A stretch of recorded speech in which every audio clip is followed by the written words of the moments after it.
Assalomu alaykum hammaga. Demak, LeetCode'dagi SQL bo'yicha 50 ta savolni 24-savolni boshlaymiz. Bizda shunaqa savol berilgan: Product Sales Analysis 3. Ya'ni shu produktlar haqida, produktlarni sotuvi bo'yicha qanaqadir analiz qilishimiz kerak ekan. Demak, sales degan table bor va sales degan tablemizda sale ID, product ID, year, quantity, price. Endi shunaqa savol berilgan: write a solution to find all sales that occurred in the first year each product was sold. O'sha product sotilgan birinchi yildagi hamma tovarlarni shu ko'rsating degan. Demak, javobimiz bunaqa bo'lishi kerak. Product ID chiqishi kerak. Misol uchun product ID 100 2008-yil ham sotilgan, 2009-yil ham sotilgan. Lekin bizga faqat 2008-yildagi chiqishi kerak. Chunki bu eng birinchi marta sotilgan yili 2008-yil bo'lgan. Product ID 200 2011-yil sotilgan, o'sha birinchi sotilgan yili va o'shaning ma'lumotlari chiqishi kerak. Endi men bu medium type'dagi savol ekan. Deyarli qiyin emas. Baribir database yuklab oldim, sizlarga yaxshiroq tushunarli bo'lishi uchun. Xo'p, nima qilmoqchiman? Birinchi yozaman. Bizga nima kerak? Product ID. Product. Mayli, starligicha qolsin. Xo'p, birinchi qiladigan ishim bizda bir necha xil yechimlar bilan topishimiz mumkin. Misol uchun window functions, correlated subquery bilan juda ham yaxshi solution chiqadi. Birinchi mayli correlated subquery bilan ishlab ko'rsataman. Yozaman: select salesdan bergan qaysilarini where, year, ya'ni sotib olingan yili teng bo'lsin. Buni bunaqa olib qo'ymasam xatolik beradi. Sotib olingan yili teng bo'lsin. Demak, aytaman select minimum year from sales. Salesdagi minimum yilni bergan deb aytaman-da. Men buni A desam, buni B deyman. Va where class yozaman. Where a dot product id equals to b dot product id. Hozir buni qanday ishlashini tushuntiraman.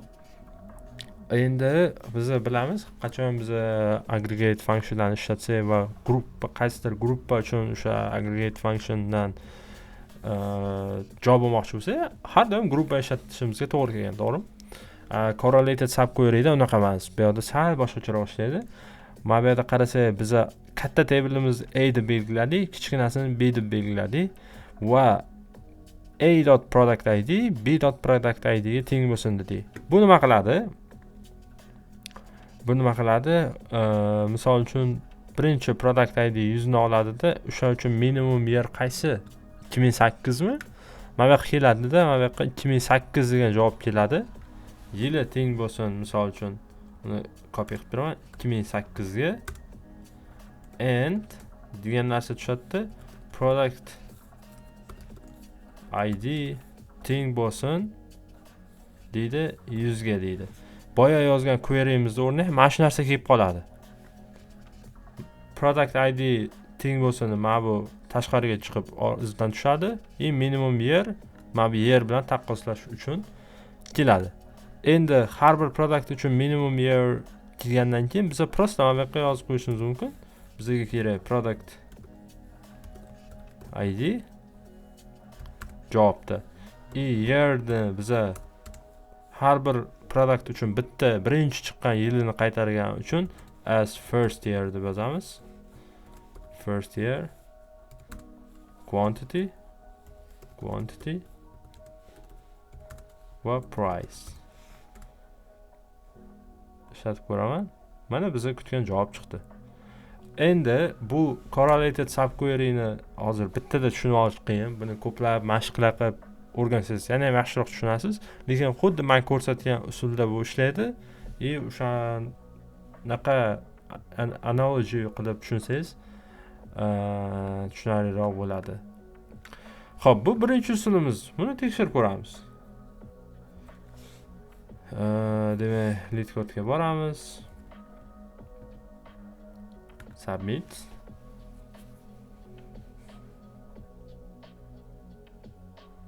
Javobimizni qabul qildi. Mana 57% chiqardi runtime'ini. Endi bizda yana bitta solution bor. U ko'p bu uchun solutionda yana bitta yaxshirog'ini ko'rsataman.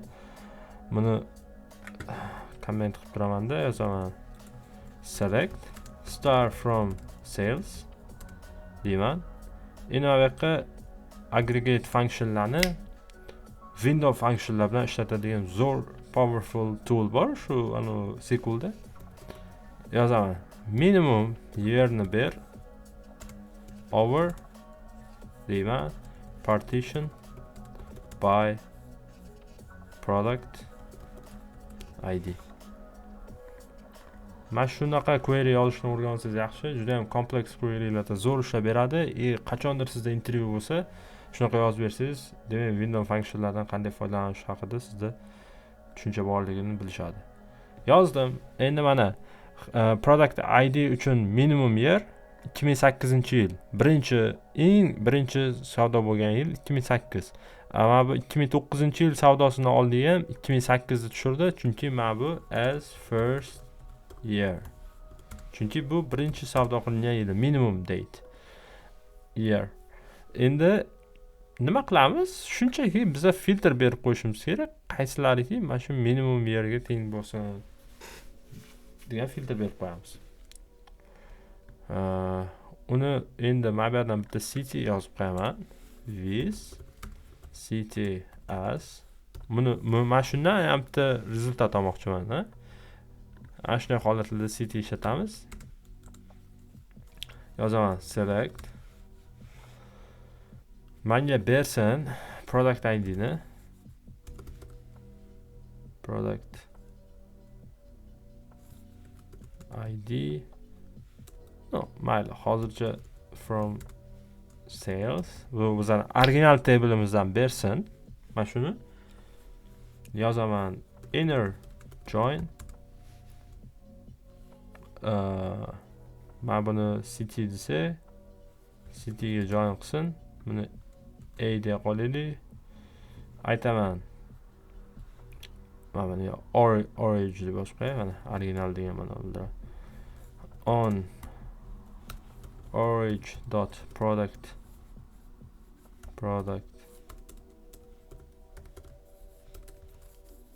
ID equals to city.product ID and orange dot. Endi mana buni ichidagi yili, original tabledagi yil, mana bu citydan keladigan first yearga teng bo'lsin. Equals to city.first year. Endi bizga nima kerak? Product ID kerak. Bu keladi bizga original tabledan.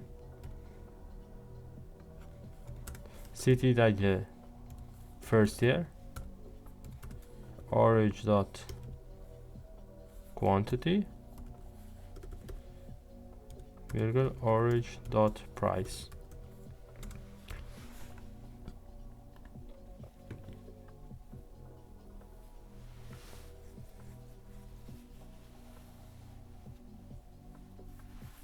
Qayerda xatolik qildik?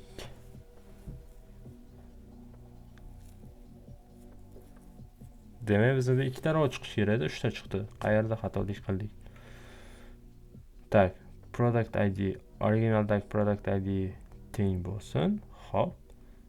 Originaldagi yil first citydagi first yearga teng bo'lsin. Nima uchun bu 3 ta javob chiqarib berdi?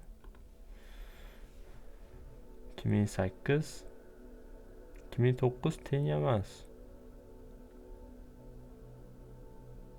First year.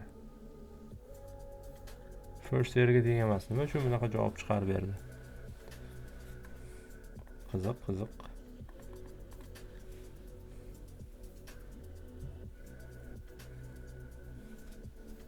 Shoda qayerdadir kodda xato yozdik menimcha.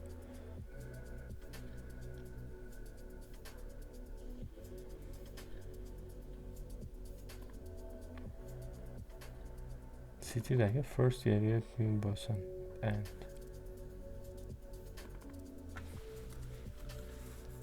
where bu where'da yozilishi kerak. Still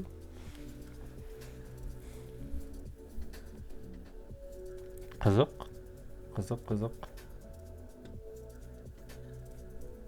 Hozir men identify qilaman-da, videoni continue qilaman. Tak, bo'ldi, xatoni topdim.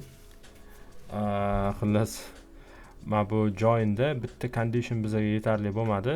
Endi mana bunga qarasak, просто product ID bilan join qilganimizda product ID bizda ikkita-ku. Endi mana shu bir-biriga join bo'ladida, baribir ham ikkita row qolib ketaveradi. Option 4 ta chiqadi. Mana bu first year bilan conditionda ikkitasi minus bo'lib ketadi, lekin baribir javobda ikkita qolib ketaveradi. O'shaning uchun men sell ID ni ham qo'shdim. Sell ID bilan product ID bizda unique conditionlarni hosil qiladi. O'shaning uchun sell ID ni ham conditionga qo'shdim. Endi run qilganimda mana faqat bizga kerakli javoblar chiqdi. Endi olamanda buni tekshirib ko'raman.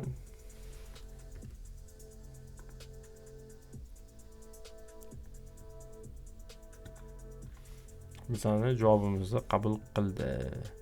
Demak, shunaqa usulda, ikkita usulda bu savolimizni javobini topdik. Mana shu usul yaxshiroq o'rganishga. Lekin correlated subqueries ham o'rganib qo'ysanglar, juda ham ko'p hollarda ishlatasizlar. Foydali.